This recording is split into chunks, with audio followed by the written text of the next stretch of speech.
1. Di bawah ini yang termasuk karakteristik anak usia SD dari segi psikomotorik adalah A. Anak sudah dapat menciptakan suatu bentuk atau benda dengan menggunakan alat. B. Anak sudah mulai memahami beberapa konsep abstrak seperti menghitung tanpa menggunakan benda. C. Anak menunjukkan kepedulian kepada orang lain. D. Anak sudah dapat mengenakan pakaian dengan rapi. Jawaban A. Anak sudah dapat menciptakan suatu bentuk atau benda dengan menggunakan alat. Pembahasan psikomotorik adalah hubungan yang mengarah kepada akibat-akibat motor dari proses mental, dalam kurung, kinerja otak. Ranah psikomotor merupakan ranah yang berkaitan dengan keterampilan, dalam kurung, skill, atau kemampuan bertindak setelah seseorang menerima pengalaman belajar tertentu. Hasil dari belajar psikomotor ini sebenarnya merupakan kelanjutan dari hasil belajar kognitif, dalam kurung, memahami sesuatu, dan hasil belajar afektif, dalam kurung, yang baru tampak dalam bentuk kecenderungan-kecenderungan berperilaku. 2. Berikut ini adalah beberapa faktor kendala yang dapat mempengaruhi keterampilan berbahasa anak, kecuali A. Keluarga. B. Kebiasaan. C. Keinginan dan dorongan komunikasi. D. Kesehatan. Jawaban B. Kebiasaan. Pembahasan. Beberapa faktor kendala yang dapat mempengaruhi keterampilan berbahasa anak antara lain. 1. Kesehatan. 2. Kecerdasan. 3. Jenis kelamin. 4. Keluarga. 5. Keinginan dan dorongan komunikasi. 6. Kepribadian. 3. Pemahaman guru terhadap peserta didik, perencanaan, pelaksanaan pembelajaran, evaluasi hasil belajar dan pengembangan anak didik untuk mengaktualisasikan sebagai potensi yang dimilikinya merupakan definisi dari A. Kompetensi pedagogik. B. Kompetensi kepribadian. C. Kompetensi profesional. D. Kompetensi sosial. Jawaban A. Kompetensi pedagogik. Pembahasan kompetensi pedagogik adalah kemampuan mengelola pembelajaran peserta didik yang meliputi pemahaman terhadap peserta didik, perancangan dan pelaksanaan pembelajaran, evaluasi hasil belajar dan pengembangan peserta didik untuk mengaktualisasikan berbagai potensi yang dimilikinya. Seorang guru harus menguasai dan memahami karakter serta mengidentifikasi potensi dan kesulitan belajar siswa. Guru juga harus mampu mengembangkan kurikulum sehingga mampu membuat sebuah rancangan metode pembelajaran yang menarik dan memanfaatkan teknologi dan informasi untuk kepentingan pendidikan. 4. Berikut adalah karakter-karakter yang harus dimiliki oleh guru PAUD, kecuali A. Memiliki sikap perilaku yang mencerminkan rasa ingin tahu, semangat, kreatif, inovatif, empati, toleransi, pengertian dan kasih sayang. B. Seorang guru sampai berkata tidak tahu pada anak didik. C. Harus bersifat fleksibel. D. Mempunyai kemampuan untuk melibatkan sikap anak dalam setiap kegiatan. Jawaban B. Seorang guru sampai berkata tidak tahu pada anak didik. Pembahasan. Menurut Nur Hafizah, seorang guru PAUD harus memiliki karakter-karakter sebagai berikut. Memiliki sikap perilaku yang mencerminkan rasa ingin tahu, semangat, kreatif, inovatif, empati, toleransi, pengertian dan kasih sayang. Guru PAUD harus bersifat fleksibel, mampu membina hubungan baik dengan semua pihak, memiliki rasa percaya diri yang tinggi, mempunyai kemampuan untuk melibatkan setiap anak dalam setiap kegiatan, bersifat pembelajar. Guru PAUD harus mampu berpikir kritis dalam memecahkan sebuah permasalahan. Hangat namun menyejukkan, tidak takut mengatakan bahwa ia tidak tahu. Sabar terutama kepada anak ketika membuat permasalahan. 5. Kemampuan berkomunikasi terutama pada anak didik di PAUD bertujuan untuk A. Menunjang keberhasilan komunikasi. B. Dapat memacu kreativitas anak didik. C. Anak dapat mengajukan pertanyaan yang belum dipahami pada guru. D. Agar pesan yang disampaikan dapat memotivasi anak untuk dapat mengikuti semua aktivitas yang sudah dirancang oleh guru. Jawaban D. Agar pesan yang disampaikan dapat memotivasi anak untuk dapat mengikuti semua aktivitas yang sudah dirancang oleh guru. Pembahasan, kemampuan berkomunikasi terutama dengan anak didik di PAUD, bertujuan agar pesan yang disampaikan dapat memotivasi anak untuk dapat mengikuti semua aktivitas yang sudah dirancang oleh guru. 6. Kemampuan guru dalam mengevaluasi hasil belajar anak didik memiliki karakteristik yaitu A. Melaksanakan pembelajaran yang kondusif. B. Menata latar pembelajaran dengan tepat. C. Menyusun rancangan pembelajaran. D. Melaksanakan proses penilaian. Jawaban D. Melaksanakan proses penilaian. Pembahasan, kemampuan guru dalam mengevaluasi hasil belajar anak didik memiliki karakteristik, melaksanakan, dalam kurung, assessment proses, dan hasil belajar secara berkesinambungan. 7. Menyusun rancangan pembelajaran berdasarkan strategi yang telah dipilih mencakup hal-hal sebagai berikut ini, kecuali A. Menyusun silabus dan rencana pembelajaran. B. Merancang kerangka pengalaman belajar. C. Membuat rancangan evaluasi proses dan penilaian. D. Menata setting pembelajaran. Jawaban D. Menata setting pembelajaran. Pembahasan, menyusun rancangan pembelajaran berdasarkan strategi yang telah dipilih mencakup 1. Menyusun silabus dan rencana pembelajaran.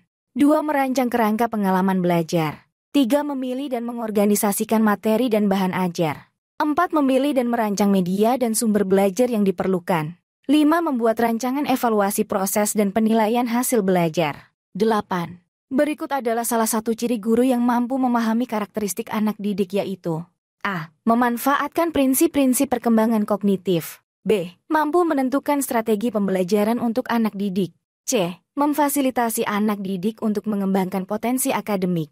D. Melaksanakan pembelajaran yang kondusif. Jawaban A. Memanfaatkan prinsip-prinsip perkembangan kognitif. Pembahasan, seorang guru yang telah memahami karakteristik anak didik, ditandai dengan 1. Memanfaatkan prinsip-prinsip perkembangan kognitif. 2. Memahami anak didik dengan memanfaatkan prinsip-prinsip kepribadian. 3. Mengidentifikasi bekal ajar awal anak didik yang mencakup menentukan tingkatan penguasaan kompetensi prasyarat anak didik. Mengidentifikasi kesulitan belajar anak didik dan mengidentifikasi tugas-tugas perkembangan sosial kultural untuk memahami anak didik dan mengidentifikasi gaya belajar untuk memahami anak didik. 9. Anak dapat menunjukkan sikap marah dalam kondisi yang wajar adalah karakteristik perkembangan bahasa anak usia SD ditinjau dari segi A. Mental. B. Psikomotorik. C. Kognitif. D. Emosional. Jawaban D. Emosional. Pembahasan, perkembangan sosial emosional merupakan salah satu aspek perkembangan yang sangat penting bagi setiap anak karena merupakan salah satu faktor penentu kesuksesannya di masa depan. Masa usia dini merupakan masa keemasan untuk setiap aspek perkembangan, termasuk aspek sosial emosional. Maka dari itu, proses tumbuh kembang anak harus selalu diperhatikan agar berjalan dengan optimal. 10. Indikator seorang guru yang memiliki kepribadian yang mantap dan stabil tercermin dari perilakunya yang menunjukkan beberapa karakteristik, kecuali A. Mentaati peraturan perundang-undangan dan ketentuan lainnya. B. Menunjukkan perilaku disiplin. C. Bertindak sesuai dengan norma sosial. D. Bersikap dewasa. Jawaban D. Bersikap dewasa.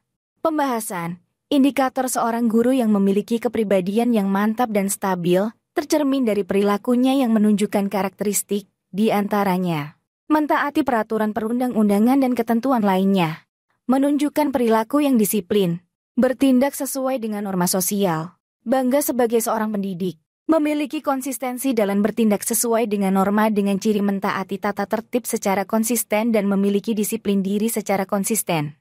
11. Masa jabatan anggota BPD adalah A. 4 tahun, B. 5 tahun, C. 6 tahun, D. 7 tahun. Jawaban C. 6 tahun. Pembahasan, masa jabatan anggota BPD adalah 6 tahun dan dapat diangkat atau diusulkan kembali untuk 1 kali masa jabatan berikutnya. Pimpinan dan anggota BPD tidak diperbolehkan merangkap jabatan sebagai kepala desa dan perangkat desa. Peresmian anggota BPD ditetapkan dengan keputusan bupati atau wali kota, di mana sebelum memangku jabatannya mengucapkan sumpah atau janji secara bersama-sama di hadapan masyarakat dan dipandu oleh bupati atau wali kota. Ketua BPD dipilih dari dan oleh anggota BPD secara langsung dalam rapat BPD yang diadakan secara khusus. BPD berfungsi menetapkan peraturan desa bersama kepala desa, menampung dan menyalurkan aspirasi masyarakat. 12. Berikut ini yang bukan merupakan bagian perangkat daerah kabupaten atau kota adalah A. Sekretariat daerah. B. Sekretariat DPD. C. Sekretariat DPRD. D. Dinas daerah. Jawaban B. Sekretariat DPD. Pembahasan, berikut adalah perangkat daerah kabupaten atau kota, yaitu 1. Sekretariat daerah, 2. Sekretariat DPRD, 3. Dinas daerah, 4. Lembaga teknis daerah, 13. Hak DPR untuk meminta keterangan kepada pemerintah mengenai kebijakan pemerintah yang penting dan strategis serta berdampak luas pada kehidupan bermasyarakat dan bernegara, merupakan pengertian dari A. Hak angket, B. Hak asasi manusia, C. Hak menyatakan pendapat, D. Hak interpelasi. Jawaban D. Hak interpelasi. Pembahasan. Pengertian hak interpelasi adalah merupakan hak DPR untuk meminta keterangan kepada pemerintah mengenai kebijakan pemerintah yang penting dan strategis serta berdampak luas pada kehidupan bermasyarakat dan bernegara. Dalam kurung, penjelasan pasal 27 Ampere, UU No 22 tahun 2003. Hak interpelasi adalah hak di mana meminta keterangan yang ditujukan kepada seorang presiden mengenai kebijaksanaan pemerintah yang dengan syarat harus didukung dan ditandatangani oleh paling sedikit 30 orang anggota dan disetujui oleh suatu sidang paripurna DPR.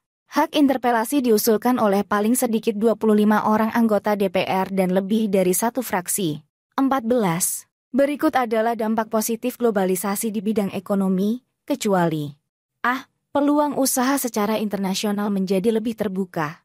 B. Pemasukan devisa dari sektor pariwisata akan semakin bertambah. C. Pasar bebas antar negara akan memungkinkan kegiatan ekspor-impor barang dan jasa semakin berkembang. D. Mengenal budaya dari negara lain. Jawaban D. Mengenal budaya dari negara lain. Pembahasan. Dampak positif globalisasi ekonomi. Peluang usaha secara internasional menjadi terbuka lebih sehingga para pengusaha dapat menjangkau pangsa pasar di negara lain. Terbukanya banyak lapangan pekerjaan baru sehingga angka pengangguran di suatu negara akan berkurang. Pemasukan devisa dari sektor pariwisata akan semakin bertambah karena wisatawan asing yang datang ke suatu negara untuk tujuan berwisata akan semakin banyak. Pasar bebas antar negara akan memungkinkan kegiatan ekspor-impor barang dan jasa semakin berkembang. Munculnya pusat-pusat perbelanjaan modern dan membuka semakin banyak peluang usaha dan lapangan pekerjaan. Masuknya produk-produk bermanfaat dari mancanegara di pasar domestik. 15. Planet Uranus membutuhkan waktu 17 jam untuk sekali berotasi. Apabila planet Uranus berotasi sebanyak 12 kali, maka waktu yang dibutuhkan adalah A. 214 jam, B. 224 jam, C. 204 jam, D. 234 jam. Jawaban C. 204 jam. Pembahasan 17 jam X 12 kali 204 jam. 16. Hasil taksiran kepuluhan terdekat dari 157 kali 231 adalah A. 36.300, B. 36.270, C. 36.250, D. 36.260. Jawaban B. 36.270. Pembahasan sudah jelas. 17. KPK dari 3 dan 5 adalah A. 10, B. 15, C. 20, D. 30. Jawaban B. 15. Pembahasan 3.619.115.182.124, 5, 10, 15, 20, 25, 30, 35. 18. Trapesium sama kaki memiliki sumbu simetri. A. 0, B. 1, C. 2, D. 3. Jawaban B. 1. Pembahasan, perhatikan gambar di bawah ini. 19. Perhatikan pantun berikut. Benang putih panjang sekilan. Perahu berlayar dengan mualim. Kasih ibu sepanjang jalan. Tak pernah surut tak bermusim. Makna dalam pantun di atas adalah A. Nasihat bagi sepasang pengantin, B. Anjuran untuk menghormati seorang ibu, C. Kasih sayang seorang ibu sangat besar kepada anaknya, D. Jangan menyakiti hati seorang ibu. Jawaban C. Kasih sayang seorang ibu sangat besar kepada anaknya. Pembahasan sudah jelas. 20. Hal-hal yang harus dilakukan sebelum wawancara adalah sebagai berikut, kecuali A. Menentukan topik wawancara, B. Menentukan narasumber, C. Menentukan waktu, D. Menentukan durasi waktu wawancara. Jawaban D. Menentukan durasi waktu wawancara. Pembahasan, hal-hal yang harus dilakukan dalam wawancara adalah 1. Menentukan topik wawancara, 2. Menentukan narasumber, 3. Menetapkan waktu wawancara, 4. Membuat daftar pertanyaan yang akan diajukan, 5. Melakukan sesi wawancara. 21. Tanggal 2 Oktober menjadi salah hari penting bagi kebudayaan Indonesia, terutama batik. Sebab, pada hari itulah batik diakui sebagai warisan budaya dunia yang berasal dari Indonesia. Pengakuan batik sebagai warisan dunia ini berlaku sejak Badan PBB untuk Pendidikan, Keilmuan, dan Kebudayaan atau UNESCO menetapkan batik sebagai warisan kemanusiaan untuk budaya lisan dan non-bendawi Masterpieces of the Oral and the Intangible Heritage of Humanity pada 2 Oktober 2009. Dilansir dari situs UNESCO, teknik, simbolisme, dan budaya terkait batik dianggap melekat dengan kebudayaan Indonesia. Bahkan, UNESCO menilai masyarakat Indonesia memaknai batik dari prosesi kelahiran sampai kematian. Batik juga menjadi refleksi akan keberagaman budaya di Indonesia yang terlihat dari sejumlah motifnya. Gagasan utama paragraf tersebut adalah A. Batik kebanggaan Indonesia. B. Pengakuan batik sebagai warisan dunia. C. Batik lambang kebudayaan Indonesia. D. Batik adalah primadona bangsa Indonesia. Jawaban B. Pengakuan batik sebagai warisan dunia. Pembahasan sudah jelas. 22. Dea menghampiri Santi yang sudah lama menunggunya. Sinonim kata menunggu adalah A. Berharap. B. Menanti. C. Menyertai. D. Merayu. Jawaban B. Menanti. Pembahasan, menunggu sama artinya dengan menanti. 23. Perhatikan rangka tulang di bawah ini. Bagian tulang pada gambar di atas adalah tulang. A. Tulang hasta. B. Tulang belikat. C. Tulang pengumpil. D. Tulang telapak tangan. Jawaban B. Tulang belikat. Pembahasan, berikut adalah gambar tulang-tulang penyusun kerangka manusia. 24. Lapisan paling dalam bola mata yang peka terhadap cahaya adalah A. Kornea. B. Pupil. C. Retina. D. Iris. Jawaban C. Retina. Pembahasan, retina adalah lapisan paling dalam bola mata yang peka terhadap cahaya. Retina berbentuk membran tipis yang terdiri dari 3 lapisan. Di bagian tengah retina terdapat bintik-bintik kuning yang sangat peka terhadap cahaya. Pada bintik kuning terdapat jutaan sel, berupa sel kerucut dan sel batang yang sangat peka terhadap cahaya. Sel-sel inilah yang mengirim sinyal-sinyal ke saraf mata menuju ke otak. Otak menerjemahkan sinyal-sinyal itu sehingga kita melihat benda tegak, dalam kurung, tidak terbalik seperti yang ditangkap oleh retina. Selain bintik kuning, retina juga mempunyai bintik buta. Cahaya yang jatuh pada bintik buta menyebabkan manusia tidak dapat melihat suatu benda. Fungsi retina adalah untuk membentuk bayangan yang selanjutnya disalurkan oleh saraf ke otak. Bayangan benda terbalik yang dihasilkan retina akan diproses oleh otak menjadi aslinya. Kepekaan retina terhadap cahaya akan menentukan ketajaman penglihatan. 25. Berikut ini yang bukan merupakan sikap dari energi panas adalah A. Energi panas dapat berpindah. B. Energi panas dapat mengubah wujud benda. C. Energi panas menyebabkan pemuaian pada benda. D. Energi dapat menembus benda. Jawaban D. Energi dapat menembus benda. Pembahasan, terdapat 3 sifat energi panas, yaitu 1. Energi panas dapat berpindah. 2. Energi panas dapat mengubah wujud benda. 3. Energi panas menyebabkan pemuaian pada benda.